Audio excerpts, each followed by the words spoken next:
The Falcons' offseason is as competitive as expected, but how will the players fare? Find out coming up next.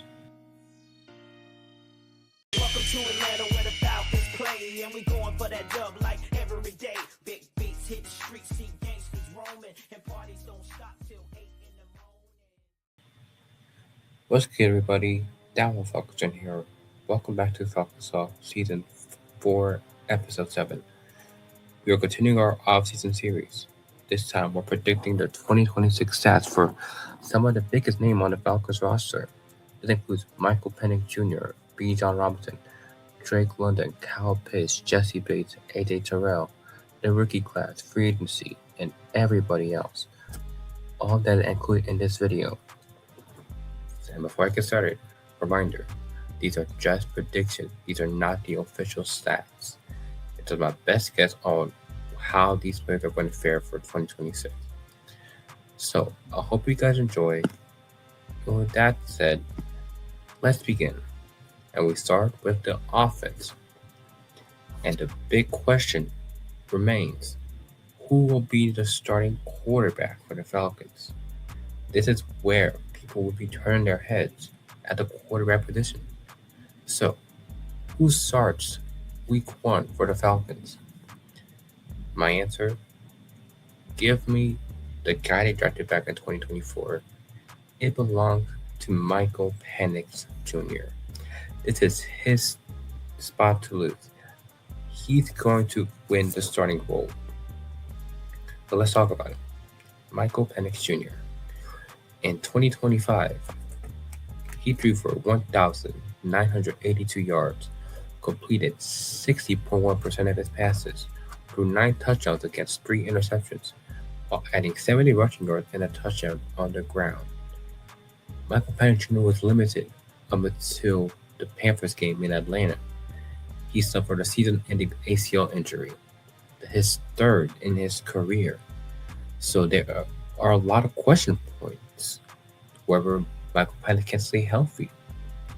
But Michael Penix Jr., he's been rehabbing and he's been working hard to get back to the top. And I think that by week 1, Penix could be ready to start. Now, could that happen? We don't know. It could be Tua Tagovailoa that starts. But me personally, I see Michael Penix starting. And in a full season, other rounds of the quarterback position, Michael Penix Jr. will complete 66.4% of passes for 4,118 yards, 28 touchdowns against 11 interceptions, while adding 228 rushing yards and 2 rushing touchdowns. So now, speaking of Tua, let's talk about Tua Tagovailoa, Michael Penix's backup. In 2025, he completed 67.7% of his passes, threw for 2,660 passing yards, threw 20 touchdowns against 15 interceptions, and he also had 43 rushing yards. So already, right off the bat, you can clearly see the difference in touchdown to interception ratio. Michael Penix Jr., sure, he may have some inaccuracies, but for the most part, he's been very healthy with the ball. He's been very wise decisions, not turn the ball over. And that's what you want to see for your quarterback. He limits turnovers and just makes the plays. And that's what you're going to see from him this year. Going back to Tua, it's the opposite. Tua is known as turn the ball over. And it shows here, 15 interceptions to 20 touchdowns. It shows that Tua has a very hard time limiting his mistakes. And that's why the Dolphins released him. His performance was not subpar.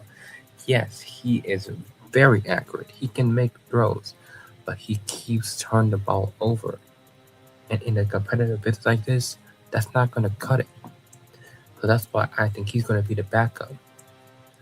And in 2026, he's going to complete 66.7% of his passes and throw for 194 passing yards and a touchdown. He's going to be on spot duty and could start by week 18. I only expect Tua to come in when the Falcons are, either blowing out the team or he just needs to get some garbage time reps. So the quarterbacks out of the way, let's move on to the running backs. And we start with the man himself, the fan favorite, Bijan Robinson. In 2025, he had 287 carries for 1,478 rushing yards. He had 7 rushing touchdowns. And in the air, he had 79 receptions for 820 yards and 4 touchdowns. He earned nods to be Offensive Player of the Year, but unfortunately, he did not win. That was to Jackson Smith-Njigba. So I feel like Bijan Robinson, he's going to have a chip on his shoulder to rise to the occasion and finally earn that Offensive Player of the Year trophy that he truly deserves. In 2026, I predict he'll have 285 carries for 1,487 rushing yards, 13 rushing touchdowns, and as a receiver, 58 receptions, 496 receiving yards, and 3 touchdowns.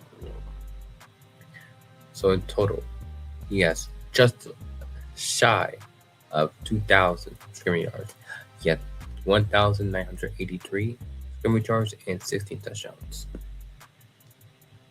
Coming up next, his right-hand man, his running back too, Bijan Robinson Jr. It's going to be very interesting to see 2 B. Robinsons in the backfield, and it could be confusing, so fantasy managers, beware. Nonetheless, in 2025, Bijan Robinson Jr. had 92 carries for 400 yards, 2 touchdowns, and as a receiver, 8 receptions for 25 yards. So, Bijan Robinson Jr., he's going to have that RB2 role is pretty evident. He's a replacement for Tyler Algier. So, I think he's going to have a very fun year. He's going to be very fun to watch. In 2026, he will have 128 carries for 563 rushing yards, 5 rushing touchdowns, and 118 receiving yards. Next up is the RB3, Tyler Goodson. In 2025, he had 9 carries for 24 yards, 2 receptions, and 8 yards. Tyler Goodson, he's just an RB3. Just don't expect too much out of him. He's not going to be a starter. He'll just be in there probably on 3rd down, get you a first down. Not really get you a touchdown, but does get you some play that when it matters. Nonetheless, in 2026, I still do see him gain a lot of playing time. He got 34 carries for 172 rushing yards. He'll have a rushing touchdown, and he'll also get 10 receptions for 80 receiving yards. So now that we did all the running backs, let's go to the wide receivers. And we start with the big man, the guy who just got a 4-year extension, Drake London. He's going to be a very fun name to watch. In 2025, he had 68 receptions for 919 yards and 7 touchdowns. What else is there to say? Drake London. He's been the number 1 man on that Falcons receiving corps, and I expect him to just continue that streak of being that number 1 receiver for the Falcons. He's been elite, but the quarterback play has been limiting him. But despite that, he's still putting up good numbers. With Penix back and fully healthy, he's going to throw to his number 1 target, Drake London. Which is why in 2026, I have him getting 96 receptions for 1,148 receiving yards, and he scores 10 touchdowns. That's right, 10 touchdowns. He's going to have nod for Offensive Player of the Year alongside Bijan Robinson. The next player is the rookie out of Georgia, Zachariah Branch. In his last year at Georgia, he had 81 receptions for 811 yards and 6 touchdowns. So when it comes to Zachariah Branch, I think this is a player that's going to be very fun to watch. He's going to make plays when it matters, but it just won't be to that elite level where he gets Offensive Player of the Year. In 2026, he'll have 48 receptions, 521 receiving yards. He'll score 5 touchdowns, and he will also have a return touchdowns on special teams. He's been very effective on special teams as well, which is what the Falcons desperately need. Next up, we have Jahan Dotson. In 2025, he had 18 receptions for 262 yards and a touchdown. When it comes to Jahan Dotson, this guy's speedy. He can make plays. In 2026, he'll have 44 receptions for 537 receiving yards, and he'll also score 4 touchdowns. Next up, Olamide Zaccheaus, the former Falcon, is coming back to Atlanta.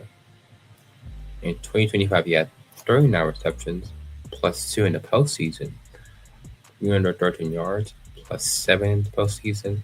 He also had 2 touchdowns, plus 1 in the postseason. So Olamide Zaccheaus, former Falcon, he came back. During his tenure with the Falcons, he was a very solid wide receiver too. Matt Ryan's favorite receiver, Marcus Mariota, Desmond Ridder, all those guys. A lot of the keys, he just excelled. I was surprised that he left the Falcons during that offseason, but to see him come back is something very exciting to see. In 2026, he'll have 30 receptions for 350 yards and 2 touchdowns. We now move on to the tight ends. And the first man up is Kyle Pitts Sr.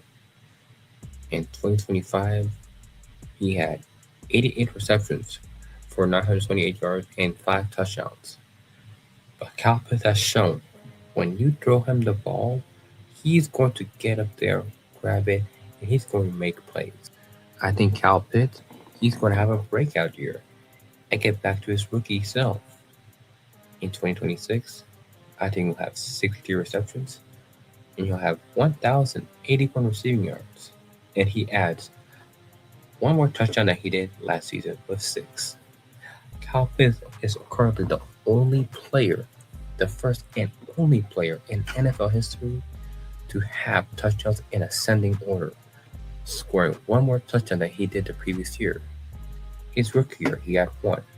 Year 2, he had 2. Year 3, he had 3. So on and so forth. I think Kyle Pitts continued that trend in 2026. Moving on, we have Austin Hooper, another former Falcon, coming back to Atlanta. In 2025, he had 21 receptions for 262 yards and 2 touchdowns. So when it comes to Austin Hooper, Falcons can remember him all too well, especially in that 2016 run against the Patriots. Ironically, Austin Hooper was a former Patriot, so he joined the team that haunted him when he was with the Falcons. The irony is absolutely crazy, but to see him come back, expect to see just a little bit of Hooper magic come, just revitalize Atlanta. In 2026, he'll have 32 receptions for 211 receiving yards and 2 touchdowns. He's going to be a tight end too. Kyle Pitts will have the bigger workload. It's expected. And that concludes the offensive side of the ball. Now, let's move on to the defense side of the ball. And we'll start with the defensive line and the edge rushers, starting with Brandon Dorlus. In 2025, his sophomore year, he had 27 tackles and 8.5 sacks. Brandon Dorlus, he really stepped up when it mattered. From having 0 sacks his rookie year to getting 8.5, that's a tremendous leap that you want to see from your defensive player. And I think with Jeff Ulbrich, he's going to have an explosive year in 2026. I predict he'll have 46 tackles, he'll break 10 sacks, 10 tackles for loss, 2 forced fumbles, and a fumble recovery. Moving on, we have Zach Harrison. He was limited and placed on IR after he suffered an injury mid-season. But nonetheless, in 2025, he had 22 tackles, 4.5 sacks, and 2 forced fumbles. It was unfortunate that Zach Carson he suffered his season-ending injury, but I think he's going to come back and have a very solid third year. In 2026, expect him to have 44 tackles, 8.5 sacks, 8 tackles for loss, and 2 forced fumbles. The next player is someone that people will be having their eyes on a lot, and that is Jalon Walker, the second-year man out of Georgia. In 2025, he had 36 tackles, 5.5 sacks, 2 forced fumbles, and a fumble recovery. Jalon Walker was a very incredible player for in his rookie year. I enjoyed watching him, and I think he's just going to excel. He showed flashes. He showed what he can do. He can be all-ball pass rusher. You name it. He is sticking. He can get anywhere. In 2026, he's going to have a breakout year. He'll have 88 tackles, 9 sacks, 1 interception, 2 forced fumbles, and a fumble recovery. And you'll see why I have him so high. The next man up is a very controversial one, and you'll understand why soon enough. It's James Pierce Jr., second-year man from Tennessee. In 2025, he had 26 tackles, 10.5 sacks, 1 forced fumble, 1 fumble recovery, and he also had 5 pass deflections. Why do I say controversial? It's pretty simple. His legal status is still unknown. Obviously, he had his charges dropped against him, but could we see Pierce playing this season? Possibly. But we all know he will be suspended, but we don't know how many games. That's why it's very hard to give Pierce a stat prediction. But nonetheless, let's assume Pierce gets suspended for 6 to 8 games. He comes back week 9, and from there, he has 35 tackles, 6.5 sacks, and a forced fumble. Definitely a downgrade from last year, but still very competitive. Next up, we have Azeez Ojulari.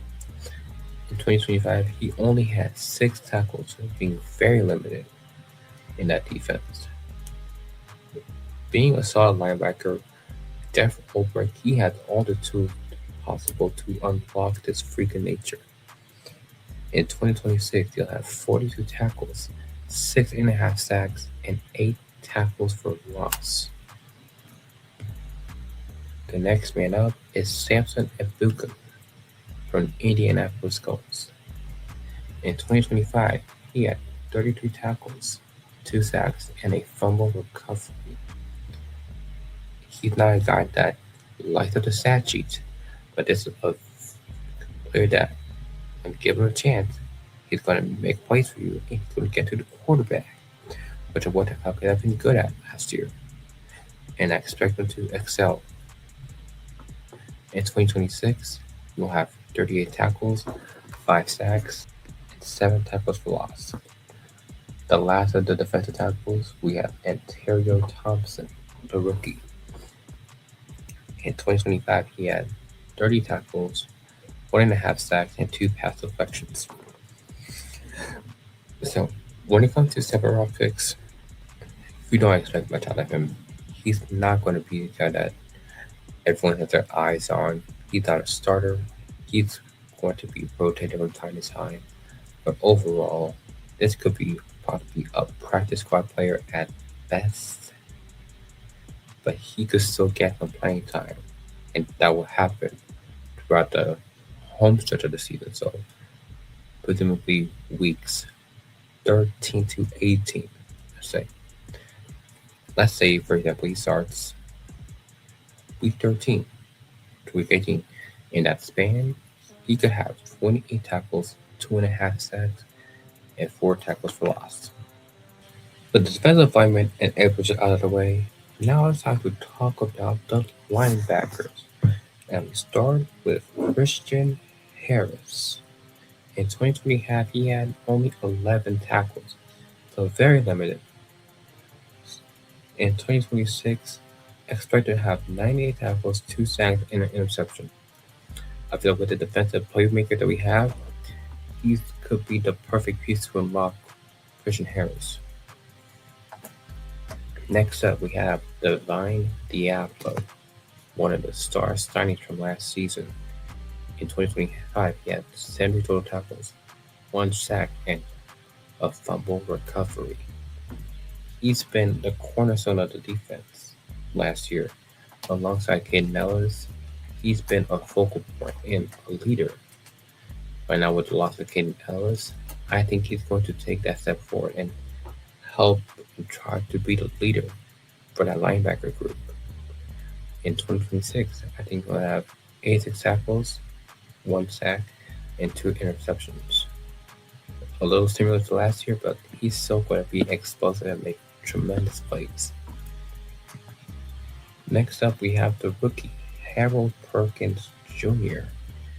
In 2025, he had 55 total tackles, 3 pass deflections, 4 sacks, a forced fumble, and 3 interceptions. He is a hard-hitting linebacker who can get anywhere on that defensive field. You need to get to the quarterback, he got you. This is just like Jalon Walker. You can put him anywhere, he's going to make a play. Which is why in 2026, I have him for 64 tackles, 3 sacks, an interception that will be returned for a touchdown, 1 forced fumble, and a fumble recovery. Next up is another rookie, Kendall Daniels. In 2025, he had 53 tackles and a fumble recovery. This guy is the second coming of Ray Lewis. You watch his tape, this guy is sticky, he hits hard, he reads plays like a book, which is what the Falcons need. And Jeff Ulbrich, he will turn him into a menace and potentially the next Ray Lewis. In 2026, he'll have 52 tackles, an interception, 2 sacks, and a forced fumble. And lastly, the last player for the linebackers, we have Channing Tindall, who only had 8 tackles in 2025, being limited with injuries. He's been coasting around the NFL, only playing with the Dolphins and Cardinals, but coming to Atlanta, I think this is finally the time for him to show that he can make a solid linebacker 3 spot. Expected to have 34 total tackles and his first career sack. He's been in the NFL for 4 seasons now, and he has yet to record a sack. I feel that changes this season. Now with the linebackers finished, let's talk about the secondary. And we start with the leader of that secondary, and that's none other than Jessie Bates. In 2025, he had 98 total tackles, a forced fumble, 3 interceptions, and a touchdown. Jessie Bates has been him each season. Every time Jessie Bates is on the field, he makes plays. There's not one time Jessie Bates has let Atlanta down. He continues to excel, and I expect him to continue that excellence in 2026. I think he's going to have another breakout year. He'll have 95 tackles, 4 interceptions, including 1 that will be returned for touchdowns. Guys, come on. Jessie Bates had his pick 6, and each season he's playing for the Falcons. In 2023, it was against the Saints. In 2024, it was against the Giants. In 2025, it was against the Rams. And in 2026, who do we think it's going to be against? I'm going to throw a curveball, and I'm going to say it's going to be the Detroit Lions. Mark it. The Falcons will wear their throwbacks against the Lions, and Jessie Bates will have another pick 6, because he's been doing pick 6s in the throwbacks each and every season. Moving on, you'll also have 10 pass breakups, 1 forced fumble, and a fumble recovery. Continue to be one of the best players on the Falcons defense. Next up is pretty much the heir to Jessie Bates. That's Xavier Watts, who had 96 total tackles, a fumble recovery, 5 interceptions, and 11 pass deflections in his first year at the Falcons. So when it comes to Xavier Watts, this man is just athletic. He's everything you want for a defensive back. It's crazy that other teams passed on this dude, and they paid the price for it because he was nominated for Defensive Rookie of the Year. Sadly, he didn't win it, but still, it shows that Xavier Watts is him. In 2026, you'll have 68 tackles, 3 interceptions, 7 pass breaks, a little lower, but that's because of the other safeties that are going to be playing with him. It's going to be balanced, so Xavier Watts is not doing all the work. Next up, we have Billy Bowman Jr. In 2025, he had 26 total tackles, 1.5 sacks, 1 forced fumble, and an interception. Billy Bowman, he's been playing excellent ball up until his injury in Week 12 against the Panthers. That was an unfortunate thing to see. But he's back, and he's ready to get back out there and kick some butt. Which is why in 2026, you'll have 55 tackles, 2 interceptions, 6 pass breakups, and a forced fumble. Second to last, we have AJ Terrell. In 2025, he had 68 total tackles, 2 forced fumbles, and 12 pass deflections. AJ Terrell still, all these years, he's still showing that he is a very solid quarterback for the Falcons. His nickname is Terrell Island, no fly zone. He's still that guy. He still makes plays. And in 2026, I think he's going to have another solid year. But 57 tackles, 3 interceptions, and 14 pass breakup. And last but not least, the guy that you guys have been waiting for, someone that we'll all have our eyes on, especially AJ Terrell, is the younger brother of Terrell, Avion Terrell. In 2025, he had 48 total tackles, 4 sacks, 9 pass deflections, and 5 forced fumbles. It's extremely rare to see a cornerback get to the opposing quarterback. Normally, they just get interceptions and pass deflections. So the fact that Avion Terrell can be sticky, can play a nickel blitz, it's going to be lethal. And I think Jeff Ulbrich, he's going to rotate him around and he's going to use him to his maximum. In his rookie year, he'll have 61 tackles, 2 interceptions, 2.5 sacks, and 11 pass breakups, completing a solid year for the rookie out of Clemson. All told, I think the Falcons are going to have a very solid year. These stats may not be what's going to happen, but I just thought it would be fun to do a prediction of the guy and see how the team will fare. We are in the home stretch of Arkansas. I hope you guys have enjoyed the series. Let me know what you guys want to see in the future videos. But with that being said, that's going to do it for me for this one. Thank you guys for watching. If you're not already, please like, share, and subscribe, comment down below, and all that stuff. Until then, this is Dallas Falcons fan signing out. Peace out, and I'll see you next time.